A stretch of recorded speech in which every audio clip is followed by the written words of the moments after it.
Hi all and welcome back to the final piece. This piece has to stick if we're going to progress forward. It has to. It's kind of brutal in some aspects of it, but it's also self-empowering on how you improve you. It's also a massive, far more prevalent learning curve than perhaps people grasped the first time. So it's a piece to find out where we're all at in terms of the self, our surroundings, and also the collective. Have people done their shadow and inner work? Many will say yes, but many will lie. Not only to others, but to themselves also. Do people really not step back and look at themselves and realise how lying to ourselves is beyond pointless and also particularly stupid? And yet we do it all the time.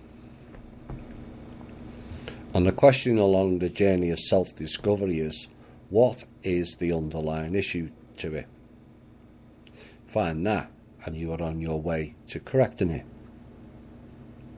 And the key to it all is self-healing. What? Self-healing, Thomas? You mean to say we don't need healing machines, pills, psychologists, or some new age, multi-titled, made-up label person to fix me? No.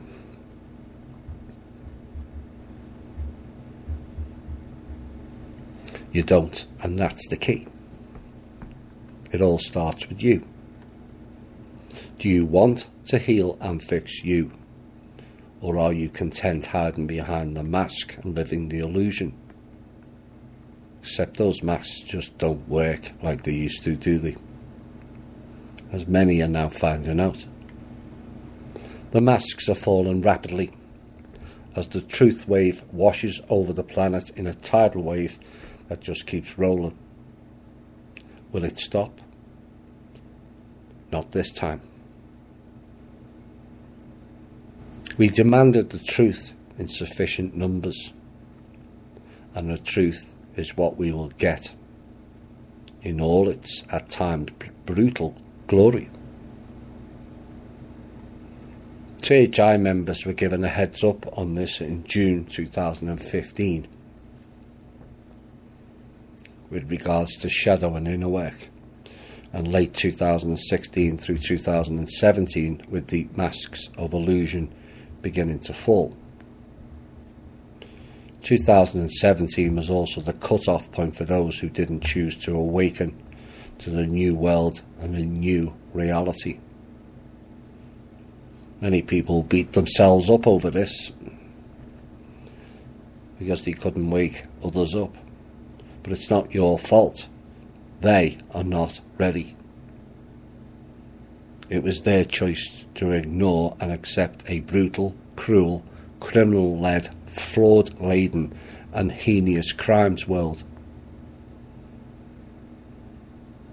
Those who chose to ignore all those facts, it could be argued, are they worth saving?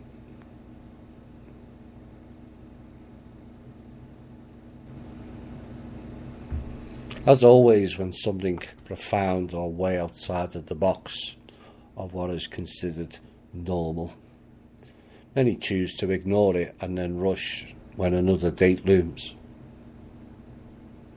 Not this time. We all received many calls to step up or stand up, and for the vast majority of people, they ignored it. Some will make excuses, well, I didn't have a landline, or the mobile reception is not good in this area. It was not that type of call, people. This was the inner call. It rang out loud and clear.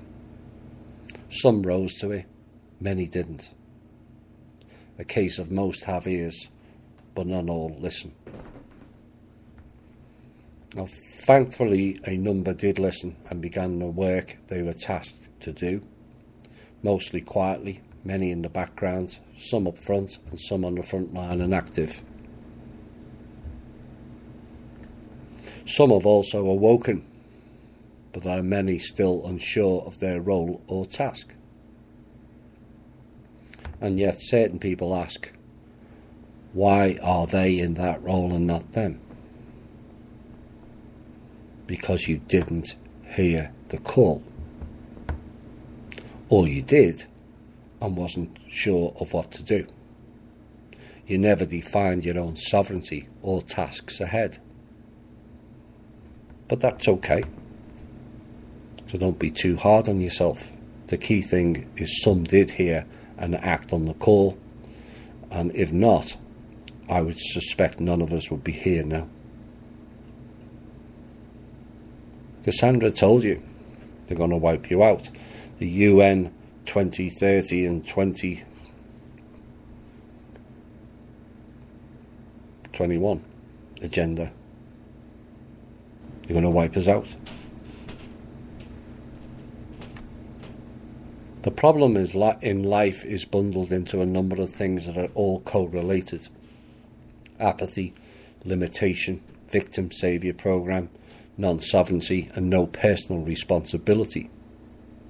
Now we can reel off a range of excuses or reasonable reasons as to why those problems pervade throughout society, but ultimately the buck stops with you. There is no government executive order stating you have to be all or some of the above, unless that was sneaked into the Paris Climate Agreement as well. There is no bill stating we should not care for each other. That's our choice. A majority of society caring or actually giving a shit will solve most of the world's problems overnight. The bigger picture problem on this planet is the lies told to all. But the lies stuck as people forgot to think critically or future think, and learned only to delve into the past and react to the now. But the past, present and future are all one and the same. 3 planes of existence with one wave undulating through all 3 layers, so you can be in all 3 at any given time. Don't ask me to explain that more. Think on it. I did a piece not so long back on the 3 awakenings, but there's another 6 or 7 that follow that get you in full alignment of not only who and what you are, but also what you can become. Life is all about our emotional and mental states. One or the other being off will set the whole of you off and unable to gain the next level of development. Emotional states is all about reaction and subsequently how we deal with those reactions. Anger, rage, envy, insecurity, oversensitivity, rejection, upset, melancholy, anxiety, frustration are all emotional reactions we perceive that are external of us. But the key is recognizing it is actually an internal aspect of us.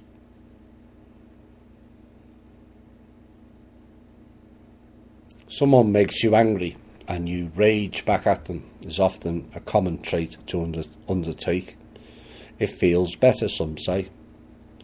And whilst that can be the case in some minor cases, where you have allowed yourself to hold it all in and harbour that frustration and just let it all blurb out, most of the time anger and rage is because you haven't mastered your own emotional state. This is where the 45-55 comes into view. Being 45% calm and 55% angry is a manageable range. It doesn't take much to recalibrate. All out ranting, face going red, frothing out the side of the mouth increases your blood pressure, heart rate, and sends the body spiraling out of control and sink.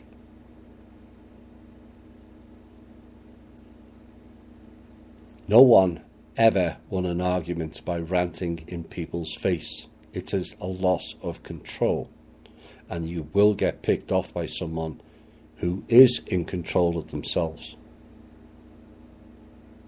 If you did win by ranting, you have only achieved that by brute force, threatening and bullying behaviour.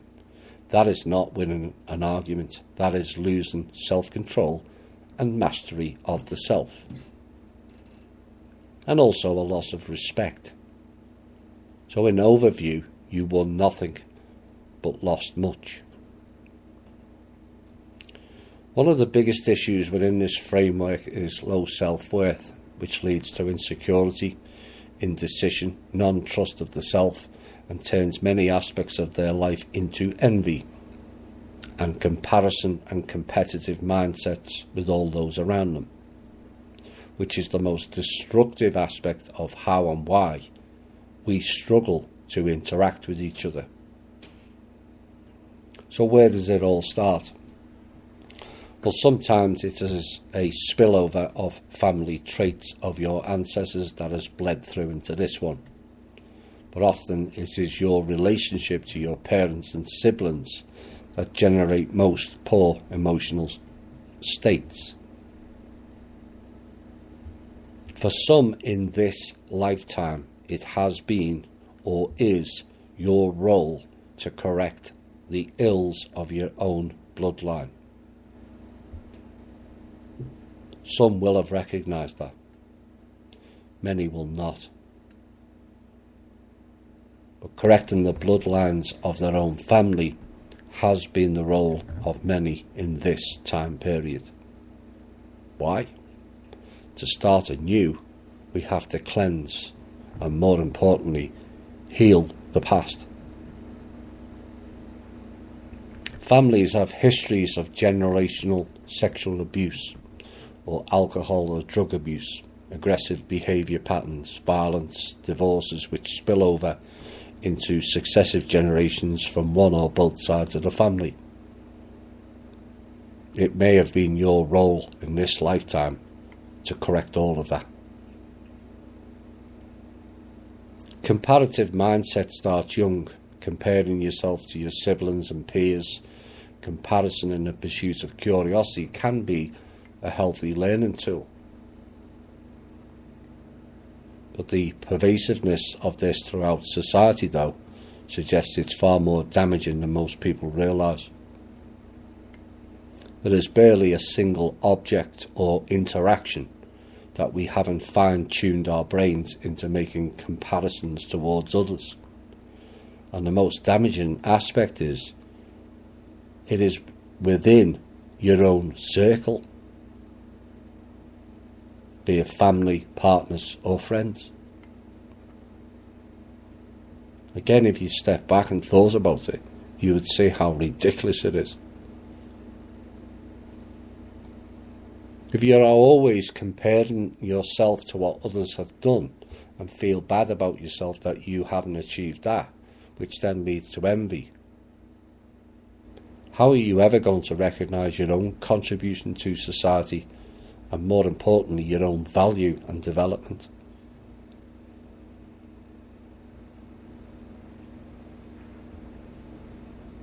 One person I met in my lifetime, this lifetime, has a plethora of certificates, awards, degrees and achievements, but is riddled with insecurity, lower self-worth, that person always feels they've never done enough because their siblings did this, that or the other, and that person has achieved so much in life themselves, which should be a sense of pride. But because of low self-worth and self-imposed comparative mindset, where they always have to feel they have to prove themselves.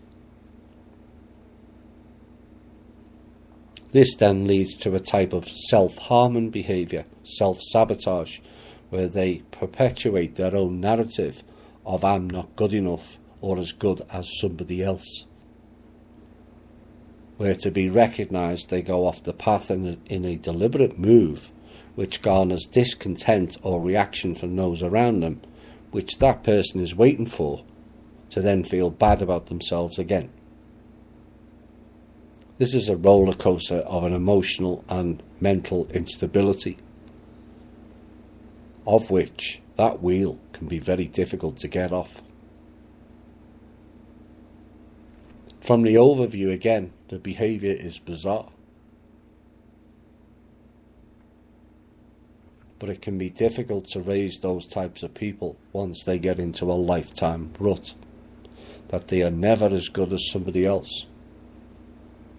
That wheel just keeps spinning and interactions becomes much more frequent. First off, they have to recognise it within and of themselves to then begin the process of the self-healing. It's not an overnight process. It's not an easy process either. It takes hard work.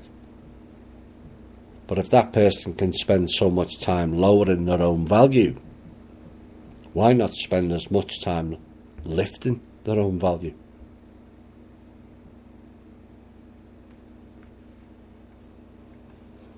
The mental aspect can be the cause and the consequence of emotional instability, but they also work together in a constant battle. In essence, this is your left and right brain, which I'll get into later.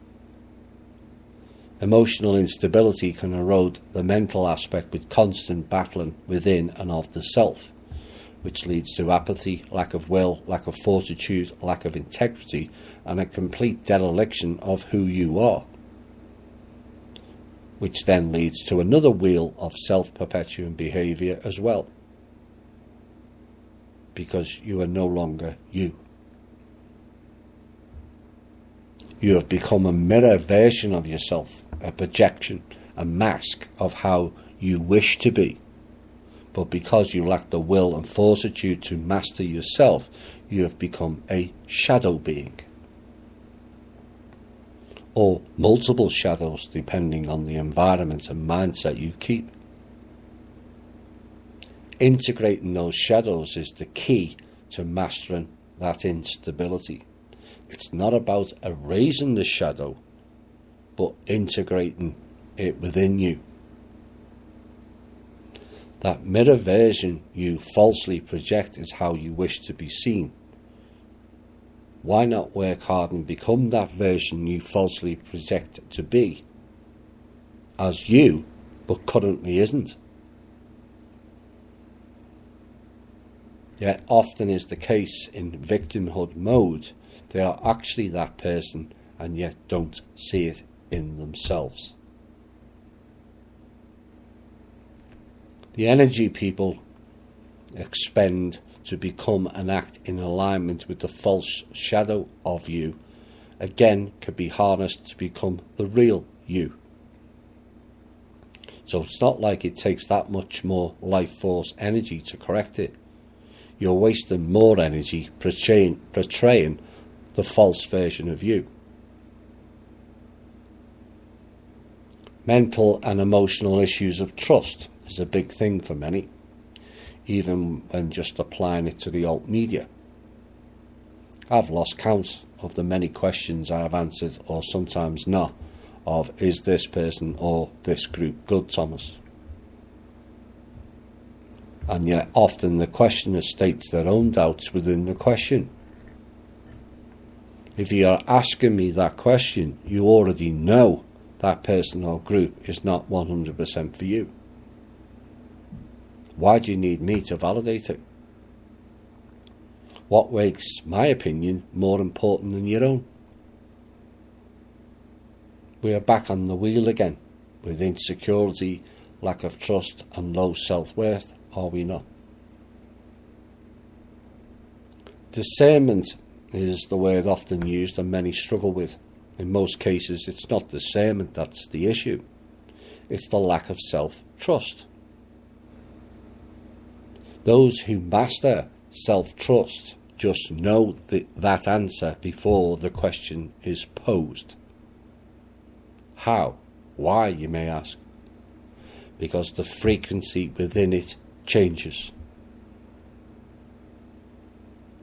It's like a mini alarm bell that goes off. It's called intuition, which we all have, yet so few will use it.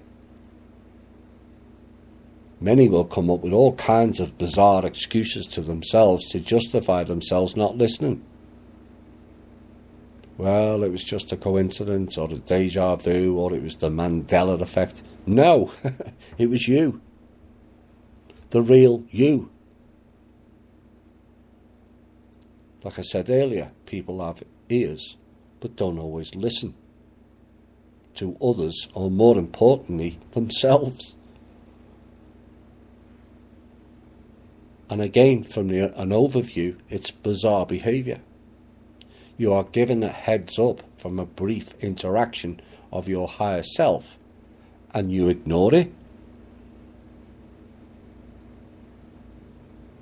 The nuggets of truth you ignore, as stated earlier by Cassandra.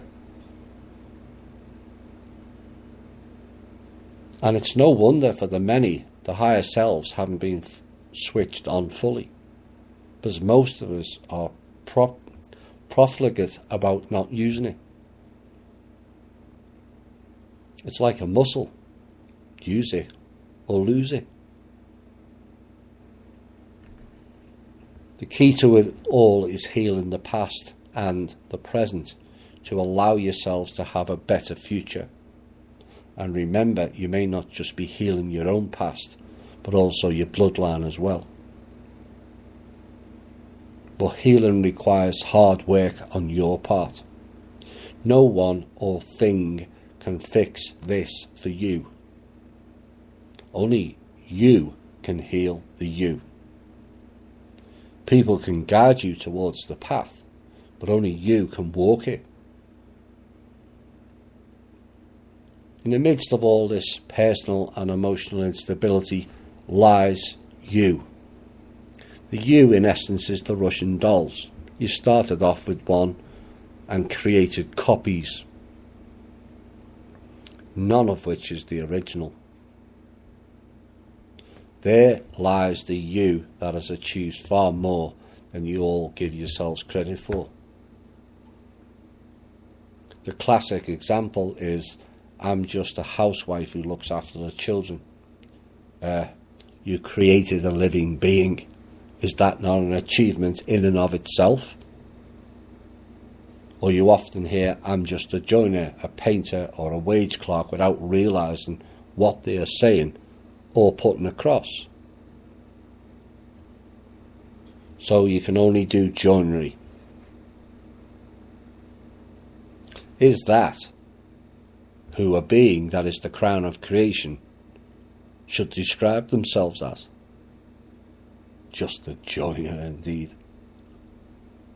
The limitation of the self-program runs deep in many, defining ourselves by our current job, many of which most of us don't even like doing. Well, if you don't like doing your job, do something you do like. But I'm just a joiner, like that is going to appeal to a person potentially hiring you. All that is required is a bit of thought and application to change your situation. You can, in a lot of cases, do much more than you ever imagined. But it all requires the mastery of the emotional and mental state. Without these being individually corrected, your path to merging them into one becomes limited. Controlling emotions and mental states closes down the noise that reverberates through our minds and energy centres. All that noise is much of what you created to drown out the part of you that says, I need you to address this. Noise clutter. Suddenly you are then presented with an opportunity to address it by what many think is some random event. It's not. The inner you is screaming, fix this trauma or emotional issue, and another vessel hears it and puts it and you into the arena to see if you will play or if you will run.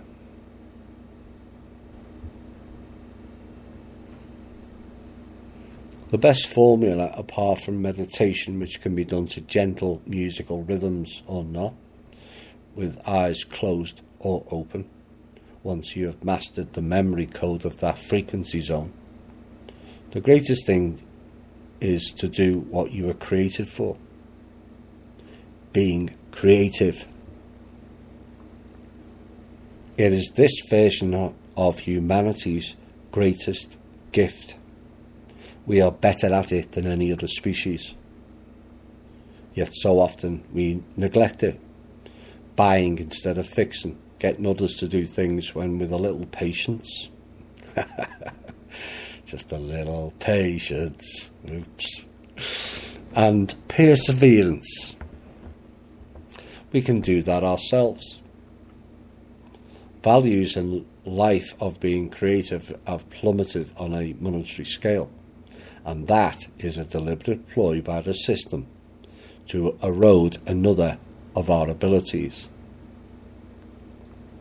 Arts and craft rendered to a level of struggling existence jobs, music also, except for the few that sell their soul, literally, for the illusion that is fame.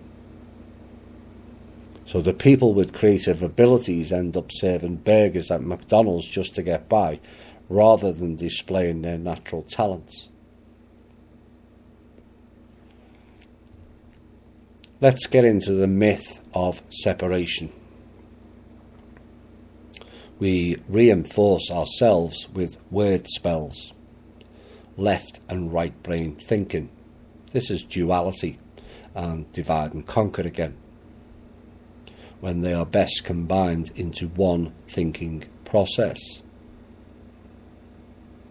This then puts an end to the dueling between the two hemispheres and duality, and brings in the harmonic aspect of you, the triality. The two hemispheres are like the two eyes, only give you half of the picture. That picture is within the forest. When the two hemispheres work together, not duel, in comes the third aspect, the third eye, if you like, that sees through both eyes and has an overview aspect to it as well. This is really seeing things from a whole different perspective, not only on this plane of existence, but others as well. Once those three aspects are mastered and combined like a trinity, it then creates a chord connection to fire up the heart center of thinking. It is a heightened version of the mental and emotional states of consciousness.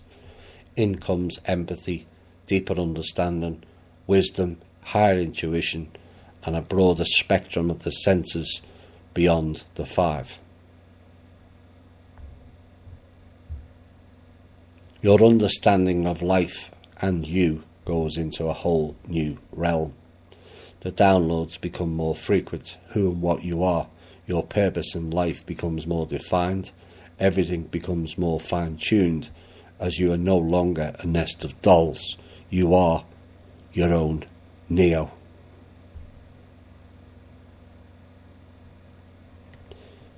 Spirit inner and your spirit outer becomes more defined in what you wish to do, no longer operating almost as a separate entity. You and it become one. And when your abilities kicks in, not only the world is open to you, but the universe. And for the higher mastery again, the multiverse and the universal tree.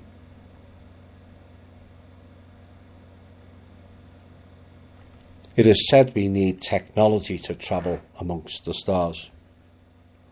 When you really master you, you will become to understand how ridiculous that statement is.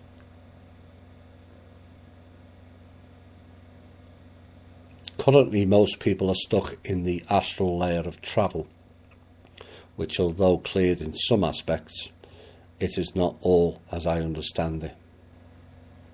Portals and wormholes are often the realms of travelling in the astral. Outside of astral does not always require the use of such technology.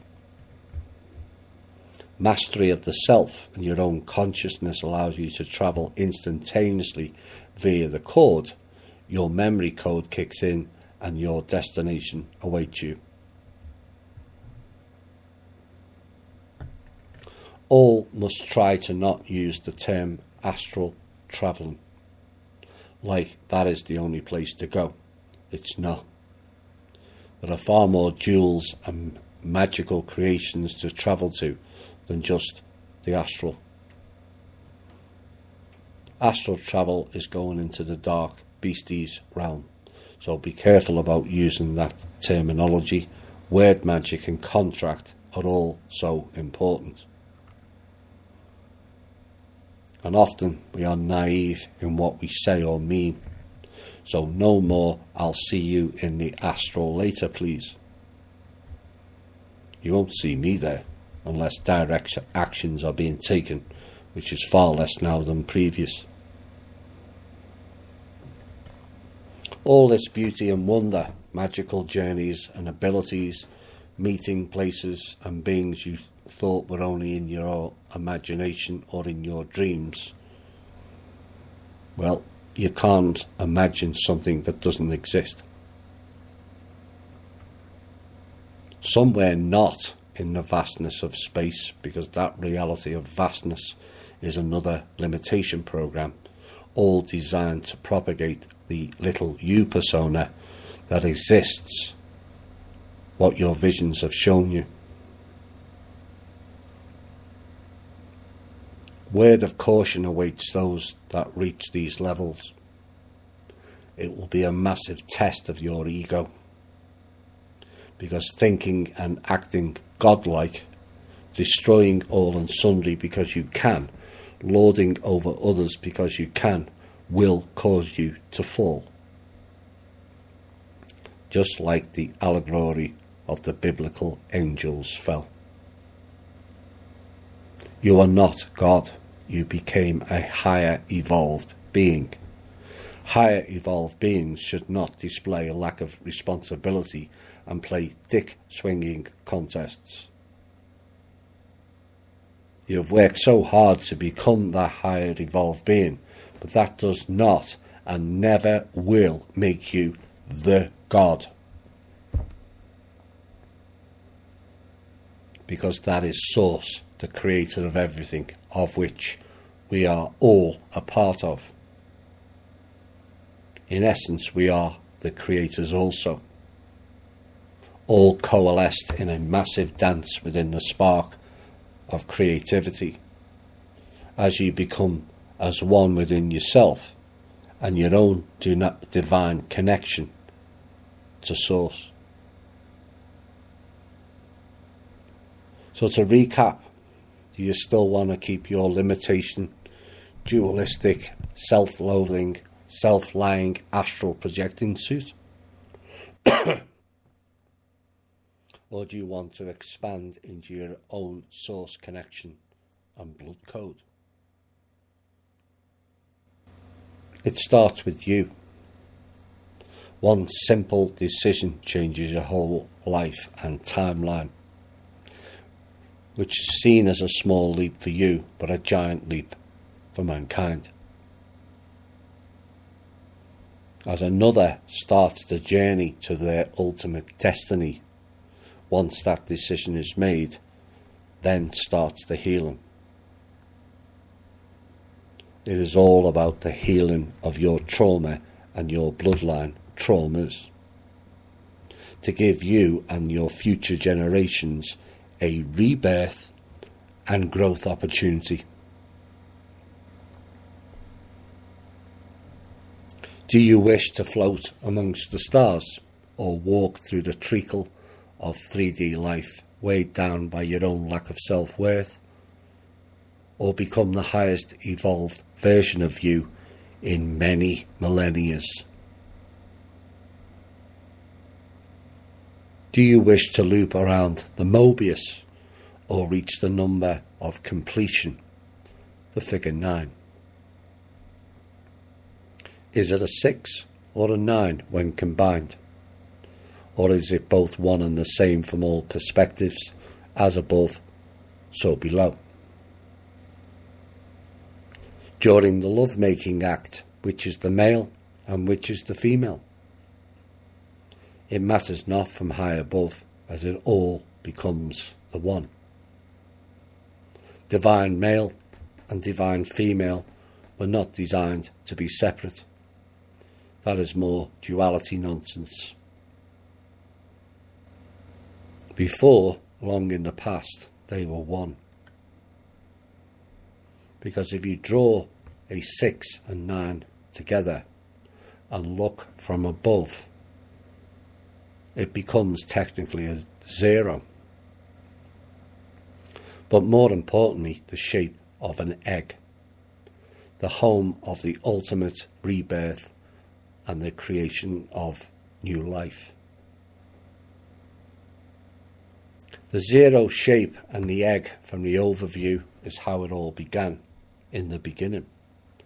Out of nothing, 0, came the cosmic egg and the birth of all that ever was. The journey of it all starts and ends with you. This has been the Truth, Honour and Integrity Show. My name's Thomas Williams. Bye for now. Think different and focus, please.